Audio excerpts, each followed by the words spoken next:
இப்படி உயர் காவல்துறை அதிகாரியிடத்திலும் நட்பு வைத்துக் கொண்டு முதலமைச்சர் குடும்பத்தோடு நெருங்கி பழகி இப்படி போதைப் பொருள் கடத்தல் ஈடுபட்டிருப்பது மிகுந்த வேதனையும் வருத்தத்தையும் அளிப்பது. இது கண்டிக்கத்தக்கது. ஒரு 26 வழக்குகள் உள்ள ஒரு நபரை எப்படி இவர்கள் சந்திக்க முடியும்? தொடர்புடைய அனைவரையும் விசாரிக்கப்பட வேண்டும். இந்த நாட்டுடைய முதலமைச்சர் இதற்கு முழுமையான விளக்கம் அளிக்க வேண்டும். இதுவரை எவ்வித விளக்கமும் அளிக்கப்படவில்லை. ஏதோ அவருடைய கட்சியுடைய அமைப்பு செயலாளரை விட்டு ஒரு சம்பிரதாயத்துக்கு ஒரு அறிக்கை வெளியிட்டிருக்கார். இது உயர் போலீஸ் அதிகாரிகள் சம்பந்தப்பட்ட விஷயம், முதலமைச்சர் குடும்ப சம்பந்தப்பட்ட விஷயமாக இருக்கின்ற காரணத்தினாலே நாட்டு மக்களுக்கு விளக்க வேண்டிய கடமை நாட்டுடைய முதலமைச்சரின் அடிப்படையிலே தார்மீக நீதியாக அவர் இதை தெளிவுபடுத்த வேண்டும்.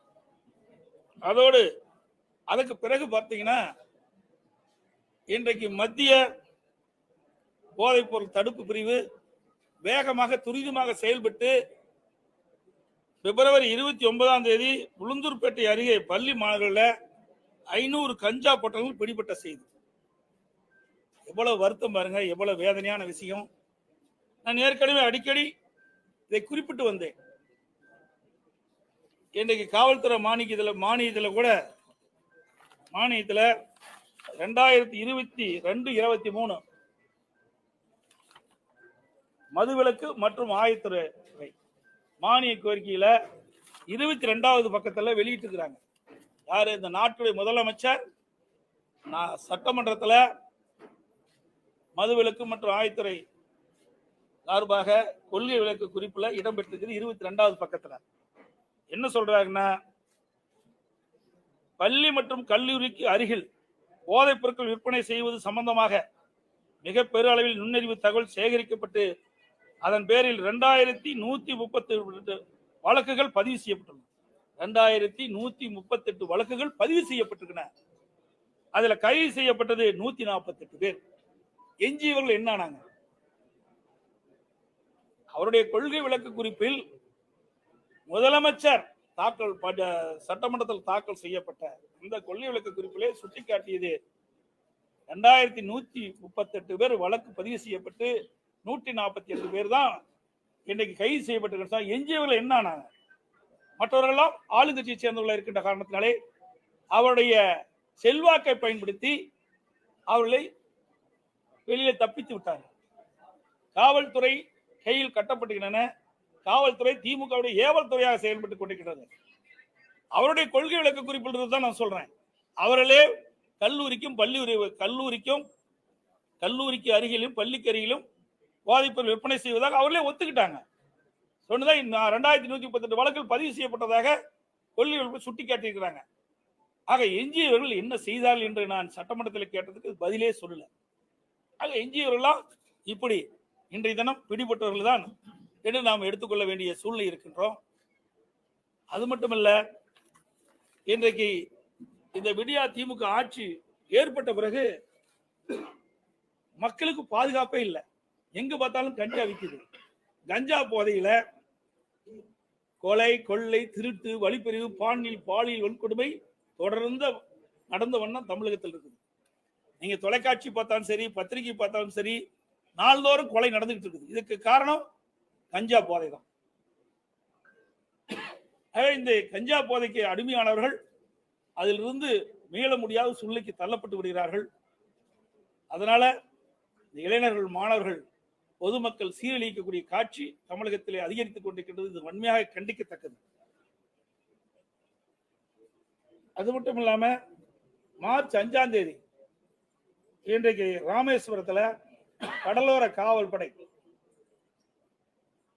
மற்றும் மத்திய வருவாய் புலனாய்வு அமைப்பு இன்றைக்கு ரோந்து பணியில் ஈடுபட்டிருக்கின்ற போது 108 கோடி ரூபாய் மதிப்பிலான 100 கிலோ போதைப் பொருள் பிடிபட்டிருக்கு. இந்த பிப்ரவரி மாசம் மட்டும் இத்தனை நடந்திருக்குது. நாமக்கல் மார்ச் 6 நாமக்கல் மாவட்டத்தில் பள்ளிப்பாளையத்துக்கு பக்கத்தில் வெப்படையில் 10,000 போதை மாத்திரைகள் பிடிபட்டிருக்கு. இதெல்லாம் பார்க்கின்ற பொழுது இன்றைக்கு டெல்லியில இந்த போதைப் பொருள் கடத்தல் சம்பந்தப்பட்டவர்களை பிடிபட்ட பிறகுதான் இந்த பிப்ரவரி மாசத்திலிருந்து மார்ச் மாசம் வரைக்கும் தொடர்ந்து மத்திய போதைப் பொருள் தடுப்பு பிரிவு வேகமாக துரிதமாக செயல்பட்டதன் விளைவாக இன்றைக்கு தமிழகத்தில் அதிக இடங்களில இந்த போதைப் பொருள் கண்டுபிடிப்பு அதிகமாக இருக்கின்றது. எனவே இன்றைக்கு தமிழ்நாடு போதைப் பொருள் கிடங்காக மாறிவிட்டது என்ற அச்சம் மக்களிடத்தில் ஏற்பட்டிருக்கின்ற நேரத்தில் தெரிவிக்க விரும்புகிறேன். அது மட்டும் இல்லாம இதற்கு பதில் சொல்லுகின்ற விதமா திமுக அமைப்பு செயலர் RS பாரதி ஏதோ கண் தடுப்புக்கு பேசிட்டு போயிருக்கார். இதுக்கு பதில் சொல்ல வேண்டிய முதலமைச்சர். இது ஒரு முக்கியமான பிரச்சனை. நாட்டு மக்கள் எதிர்பார்க்கின்றார்கள். இதற்கு இந்த அரசு என்ன விளக்கம் கொடுக்கும் என்று எதிர்பார்க்கின்றார்கள். ஆகவே இனியாவது விடியா திமுக முதலமைச்சர் திரு ஸ்டாலின் அவர்கள் உரிய பதில் அளிப்பார் என்று நான் நம்புகிறேன். அதோட அண்மையில் ஒரு திட்டத்தை நீங்கள் நலமான ஒரு அருமையான பெயர் சுட்டி அவர் இந்த திட்டத்தை துவக்கி வச்சாரு. இப்ப பத்திரிகையாளர் ஊடக நபர்களையும் கேட்கிறேன், நீங்களாம் நலமா இருக்கிறீங்களா?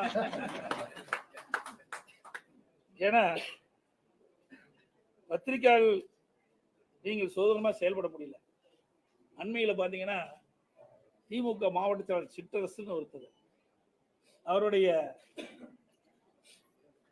கட்சி அலுவலகத்துக்கு கீழே ஒரு கொரியர் அலுவலகம் செயல்பட்டு வந்தது. அந்த கொரியர் அலுவலகத்துல மத்திய போதைப்பொருள் தடுப்பு பிரிவு அங்க ரெய்ட் செய்கின்ற பொழுது அந்த செய்தியை சேகரிக்க சென்ற ஊடக நண்பரை கடுமையா தாக்கி இருக்கிறாங்க. அதோடு மட்டும் இல்ல, இந்த பத்திரிகையாளர்கள்லாம் ஊடக நண்பர்கள்லாம் அவர் மீது வழக்கு போடுன்னு போய் சொன்னாங்க. அது என்னாச்சுன்னு எனக்கு தெரியல. அதனால நீங்களாம் நலமா இருக்கிறீங்களா? சொல்லுங்க, நலமா இருக்கிறீங்களா? பேச மாட்டேங்கிறீங்க. பேசலீங்கன்னா உங்களுக்கு எப்படி, உங்களை எல்லாம் எப்படி காப்பாற்ற முடியும்? இந்த நாட்டில் இருக்கிற பிரச்சனையை எடுத்து வைப்பது ஊடக நண்பர்கள், பத்திரிகை நண்பர்கள் தான். உங்களுக்கு முதல் பாதுகாப்பு வேணும். உங்களுக்கு முழு பாதுகாப்பு இருந்தா தான் உண்மை செய்தி நாட்டு மக்களுக்கு தெரிவிக்க முடியும். அப்படி நாட்டு மக்களுக்கு தெரிவிக்கின்ற நல்ல கருத்துக்களை, செய்திகளை சேகரிக்க செல்கின்ற அந்த ஊடக நண்பர்களையும் பத்திரிகை நண்பர்களையும் தாக்குவது கண்டிக்கத்தக்கது. அது மட்டும் இல்லாம பத்திரிகையாளர்களுக்கு சில வாக்குறுதியெல்லாம் கொடுத்தாங்க. வாரியம் அமைத்ததன் மூலம் முழுமையான பலன் உங்களுக்கு கிடைச்சிருக்குதா? ஏதாவது முதலமைச்சர் சொல்லியிருக்காரு, டெலிபோன்ல மட்டும் பேசுவார் நினைக்கிறேன். பேசினாரா? ஏங்க பேசினாரா இல்லைங்களா? உங்களுக்கு பேசல. அது மட்டும் இல்லாம இன்னைக்கு விடியா திமுக அரசு பொறுப்பேற்ற பிறகு மின் கட்டண உயர்வு, சொத்து வரி உயர்வு, குடிநீர் கட்டண உயர்வு, பால் விலை உயர்வு, அத்தியாவசிய பொருட்கள் விலை எண்ணெய் முட்டுகின்ற அளவுக்கு உயர்ந்திருக்குது. இவ்வளவும் வச்சுக்கிட்டு நாட்டு மக்கள்கிட்ட போய் நலமான்னு கேட்டா எந்த மக்கள் நலமான்னு சொல்லுவாங்க?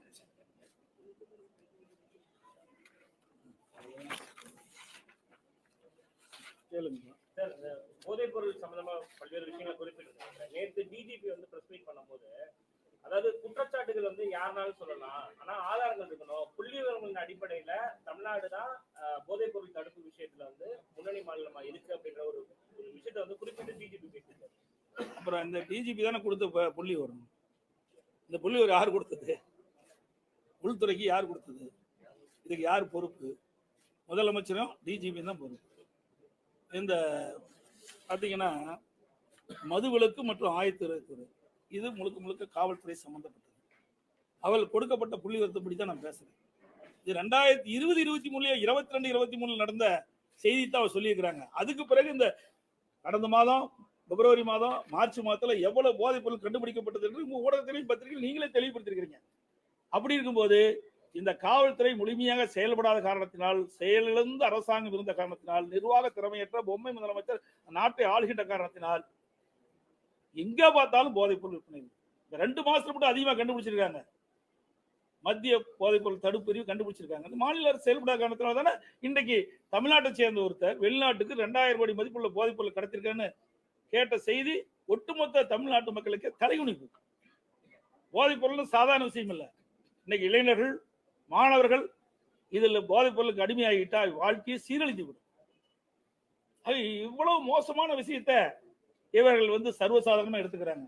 நான் 2.5 ஆண்டு காலமாக தொடர்ந்து பத்திரிகையிலும் ஊடகத்திலையும் இந்த போதைப் பொருள் விஷயத்தை பத்தி பேசிக்கிட்டே இருக்கிறேன். நீங்களும் ஒளிபரப்பிட்டே இருக்கிறீங்க. ஆனா இந்த அரசாங்கம் எந்த நடவடிக்கை எடுக்கல. இப்படி நடவடிக்கை எடுக்காத காரணத்தினால்தான் கொஞ்சம் கொஞ்சமா வளர்ந்து இன்னைக்கு போதைப் பொருள் ஆயிரக்கணக்கான கோடிக்கு வெளிநாட்டுல கடத்தப்படுகின்ற சம்பவம் சர்வசாதாரணமா நடக்குது. இந்த போதைப் பொருள் மாதிரியான விஷயங்கள்ல என்சிபி, டிஆர்ஐ எல்லாம் வந்து நடவடிக்கை எடுத்துருக்காங்க. ஆனா அந்த கஞ்சா மாதிரியான விஷயங்களை பிடிக்கிறது வந்து தமிழ்நாடு காவல்துறை தான் அப்படின்றது டிஜிபி வந்து குறிப்பிட்டு சொல்லியிருக்காரு. ஆபரேஷன் கஞ்சா 2.0 எல்லாம் வந்து நாங்க ஆமா நீங்க சொன்னீங்க. இதுக்கு முந்தைய இந்த டிஜிபி அழகா பேசிட்டு இருப்பார். ஆனா சைக்கிள்ல போவார் காவல் நிலையத்துக்கு.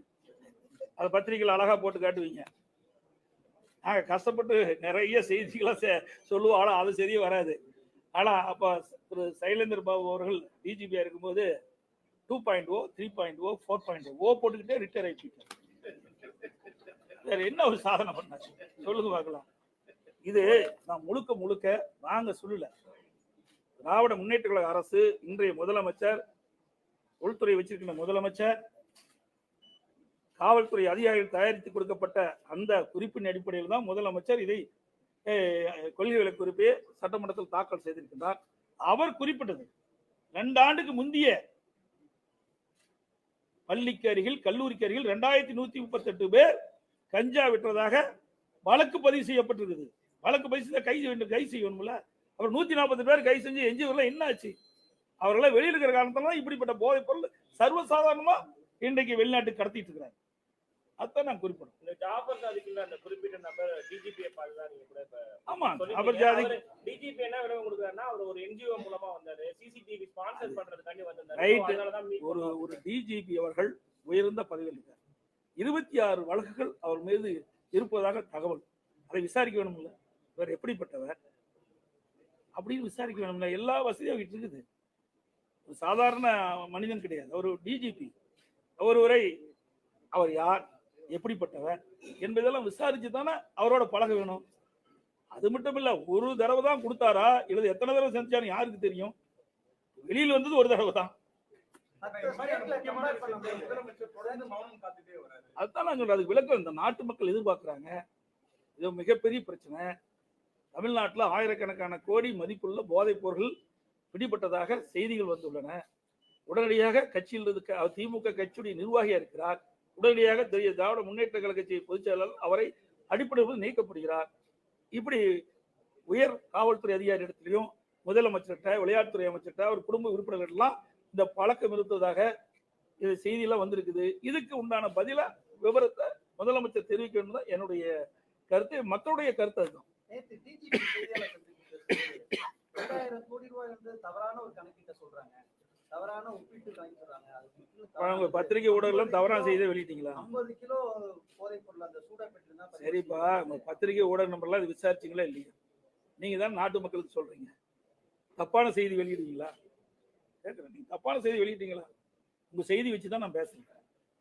பத்திரிகை ஊடகம் எல்லா பகுதியிலும் விசாரிச்சு செய்தியை சேகரிச்சு உண்மை செய்தி தானே பத்திரிகை வெளியிடுறீங்க. அப்புறம் அவரு பல்வேறு பிரச்சனை வந்த காரணத்துல அவர் ஏதோ ஒரு அவருக்கு எந்த பிரச்சனையும் வரக்கூடாது என்பதற்காக இப்படி பதில் சொல்லிருக்கலாம் நான் கருதுறேன். அது என்ன சரியா தவறான்னு தெரியல. கம்பேர் பண்ணும்போது போதைப் பொருள் தடுப்பு விஷயத்துல வந்து தமிழ்நாடு வந்து சிறந்து அவார்டு கூட வாங்கியிருக்காங்க. ஏங்க இது கம்பேர் பண்ற விஷயம்? போதைப் பொருள் கம்பேர் பண்ற விஷயம். ஒரு திட்டங்கள் செயல்படுறதுனா கம்பேர் பண்ணலாம். ஒரு நாட்டுடைய வளர்ச்சியை ஒப்பிட்டு பார்க்கலாம்.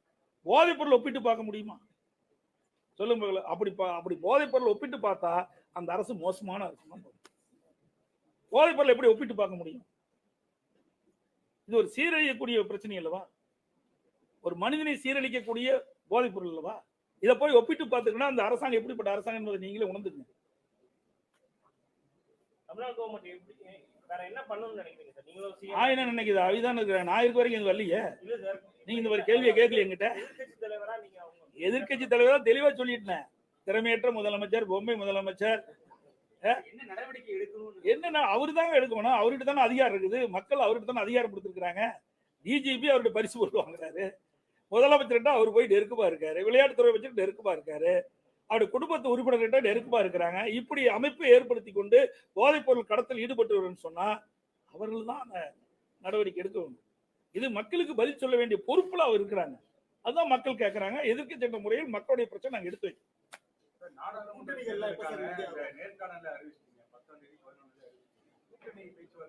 அது தொடர்ந்து நடந்துட்டு இருக்குது. ஏதாவது கூட்டணி பேச்சுவார்த்தை என்பது அனைத்து கூட்டணி கட்சியினுடைய தலைவர்களையும் சந்தித்து அனைவருக்கும் பொதுவான ஒரு உடன்பாடு இருக்கிறதுக்கு பேச்சுவார்த்தை நடக்கும். தேர்தல் அறிவிப்பு வர்றதுக்குள்ள முடிஞ்சு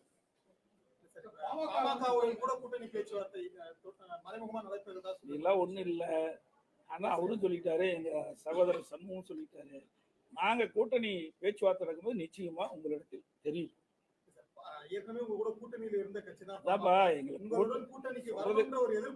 அதாவது எங்களுடைய கூட்டணி எங்க கட்சி எங்க நாடாளுமன்ற தேர்தலில் அனைத்து இந்திய அண்ணா திராவிட முன்னேற்ற கழக தலைமையில் விருப்பப்பட்டவர்கள் கூட்டணியில் சேருகின்றவர்கள் வருகின்ற பொழுது உங்களிடத்தில் தகவல் கொடுப்போம். இப்போ தேமுதிக வந்தது, உங்களுக்கு தகவல் கொடுத்தாங்க, புதிய தமிழ் தகவல் கொடுத்தாங்க. அது மாதிரி நாங்கள் தகவல் கொடுப்போம்.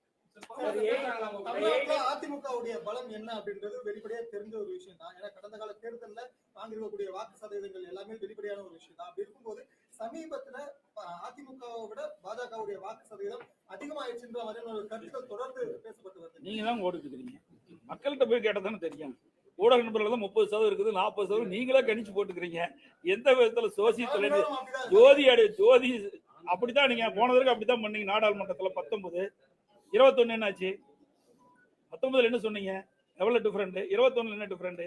நாடாளுமன்ற தேர்தல் போது நாங்க வாங்கின ஓட்டுக்கும் சட்டமன்ற தேர்தல் வாங்கின ஓட்டுக்கும் எந்த அளவுக்கு அபரிதம் வளர்ந்துருக்கும். இந்த 3 ஆண்டு கால விடியா திமுக ஆட்சியில 3 ஆண்டு கால ஆட்சியில மக்கள் என்ன பலனை கண்டாங்க? இந்த ஆட்சியில விலைவாசி உயர்ந்து போச்சு. நான் தான் ஏற்கனவே சொன்ன, மின் கட்டணம் உயர்ந்து போச்சு, சொத்து வரி உயர்ந்து போச்சு, குடிநீர் வரி வந்து குப்பை வரியும் போட்டாங்க. போடாத வரியே கிடையாது. ஆனா வரியில்லா பட்ஜெட் மட்டும் சொல்றாங்க. ஏற்கனவே வரி போட்டு எல்லாம் முடிச்சுட்டு பிறகு வரியில்லா பட்ஜெட்டுங்கிறாங்க. வழிகாட்டு மதிப்பு உயர்ந்து போச்சு. இன்னைக்கு போய் உயர்நீதிமன்றம் அதை ரத்து பண்ணிட்டான்னு சொன்னாங்க. இந்த திராவிட முன்னேற்ற கழக ஆட்சி வந்த பிறகு இன்றைக்கு மக்கள் துன்பம் தான் படுறாங்க. எந்த மக்கள் நிம்மதியா வாழ்றாங்க? எங்கேயுமே கிடையாது. எல்லா இடத்துலயும் போராட்டம். நீங்க பாத்தீங்கன்னா அரசு ஊழியர்கள் போராட்டம், தொடர்ந்து போராட்டம் இருக்காங்க. பல ஓய்வு வேணும், பல்வேறு கோரிக்கை வச்சு போராட்டம். அதை பத்தி கண்டுக்கவே இல்லை. தேர்தல் நேரத்தில் மிகச்சிறப்பா சொன்னார். இன்றைய முதலமைச்சர் அன்றைக்கு எதிர்கட்சி தலைவர் இருக்கும்போது திராவிட முன்னேற்ற கழக தலைவராகவும் இருந்தார். அப்பொழுது தமிழ்நாடு முழுவதும் சுற்றுப்பயணம் மேற்கொண்டாங்க. தேர்தல் அறிக்கையில் வெளியிட்டார், ஆட்சி பொறுப்பேற்றவுடன் அரசு ஊழியர்கள் வைத்த கோரிக்கை நிறைவேற்றப்படும். அதில் முதல் கோரிக்கை பழைய ஓய்வு திட்டத்தை அமுல்படுத்தப்படும். அதான் கேட்கிறாங்க. தொடர்ந்து போராட்டம் நடத்துறாங்க. ஆட்சிக்கு வருவதற்கு முன்பு ஒரு நிலைப்பாடு, ஆட்சிக்கு வந்த பிறகு ஒரு இரட்டை வேடம் போட்டுக்கிட்டு ஒரே கட்சி திமுக கட்சி. அது மட்டும் இல்லாம போக்குவரத்து தொழிலாளர்கள் போராட்டம் பண்ணிட்டு இருக்காங்க. அப்புறம் சிறு குறு நடு தொழில் அவர்கள் போராட்டம் பண்ணிட்டு இருக்காங்க. விவசாயிகள் போராட்டம் பண்றாங்க. அத்தனை பேரும் போராட்டம் பண்ணிட்டு இருக்க சூழ்நிலை தான் இருக்குது. எப்படி இப்படிப்பட்ட ஆட்சியில மக்கள் எப்படி ஓட்டு போடுவாங்க? ஓட்டு போடுற மக்களே இன்றைக்கு விரத்தியில் இருக்கிறாங்க. இந்த ஆட்சி எப்ப போகணும் எதிர்நோக்கிட்டு இருக்காங்க. கூட்டணி விஷயத்துல பிஜேபியோட அதிமுக கூட்டணி இல்லைன்றத நீங்க ஏற்கனவே பல முறை தெளிவுபடுத்தீங்க. ஆனா இப்போ வரைக்கும் வந்து அவங்க ஏடிஎம்கே வந்து அப்ரோச் பண்றதாகவும் அதிமுகவுடைய கூட்டணியை சேரதுக்கு பாஜக விரும்புவதாகவும் செய்திகள் வந்து தொடர்ச்சியா அந்த தகவல்லாம் வந்து பரவிட்டு இருக்கு. இது உங்களுடைய கருத்து என்ன சார்? பிஜேபியோடைய அதாவது ஏற்கனவே 25/9/2023 அன்று இதே தலைமை கழகத்துல பொன்மனச்செம்மல் புரட்சித் தலைவர் எம்ஜிஆருடைய மாளிகையில மாவட்ட செயலாளர்கள், தலைமை கழக நிர்வாகிகள், நாடாளுமன்ற சட்டமன்ற உறுப்பினருடைய கூட்டம் நடைபெற்றது. அந்த கூட்டத்தில் எடுக்கப்பட்ட முடிவு, ஏகமனதாக எடுக்கப்பட்ட முடிவு, பாரதிய ஜனதா கட்சி கூட்டணியில் இருந்து அனைத்து இந்திய அண்ணா திராவிட முன்னேற்ற கழகம் விலகிவிட்டது என்று தெளிவு அறிவிச்சிட்டு. இது அனைத்து இந்திய அண்ணா திராவிட முன்னேற்ற கழக 2 கோடி தொண்டருடைய உணர்வை பிரதிபலிக்கின்ற விதமாக இந்த முடிவு எடுக்கப்பட்டது. அன்றைக்கே சொல்லியாச்சு. நாங்க என்ன செய்யறது? இப்ப எங்க கட்சி பத்தி தான் நாங்க பேச முடியும் சார். எங்க கட்சி பத்தி தான் நாங்க பேச முடியும். நாங்க தெளிவுபடுத்திட்டோம். நீங்க தான் திருப்பி கேட்டுட்டு இருக்கிறீங்க. இதை வந்து சில எதிர்கட்சிகள் பயன்படுத்திக்கிறாங்க. நீங்க ஊடகம் நம்புறீங்க ஏதாவது சொல்றீங்களா? உடனே இங்க இருக்கிற விடியா திமுக முதலமைச்சர் அதுக்கு ஏதோ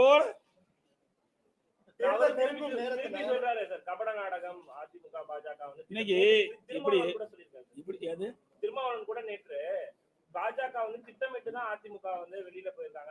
ஓட்ஸ் வந்து ஸ்பிட் ஆகிறதுக்கான விஷயங்களை தான் வந்து சொல்லுங்க, எனக்கு ஒண்ணும் புரியல. திருமாவளவன் சொல்லியிருக்காரு. என்ன ஸ்பிட் ஆகுதுன்னு கேக்குறாங்க. அதாவது எதிர்ப்பு ஓட்டுகள் வந்து ரெண்டா செதறும், அப்ப பாஜகவுக்கு வந்து அது சாதகமா அமையும் அப்படின்ற மாதிரியான விஷயங்கள். ஏங்க அவருக்கு எங்களுக்கு என்ன சம்பந்தம்? விடுதலை சிறுத்தைக்கு எங்களுக்கு என்ன சம்பந்தம்? எங்க கட்சி கணக்கு எங்களுக்கு தெரியும். அனைத்து இந்திய அண்ணா திராவிட முன்னேற்ற கழகம் இன்றைக்கு நேற்றுக்கு வந்த கட்சி இல்ல. பொன்விழா கண்ட கட்சி, 30 ஆண்டு காலம் ஆட்சி புரிந்த கட்சி.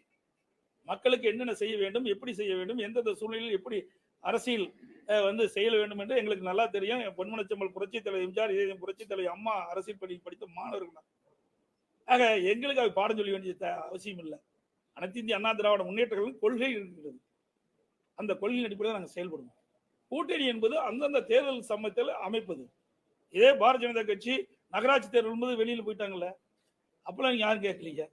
அப்போ அவையில் சுதந்திரமா வெளியே போய் நடத்தணும். அது மாதிரி நாங்க எங்களுடைய கட்சியுடைய நலன் கருதி தான் எங்களுடைய கட்சி தொண்டர்கள், எங்களுடைய நிர்வாகிகள் எடுத்த முடிவின் அடிப்படையில் தான் நாங்க செயல்படுவோம். தேர்தல்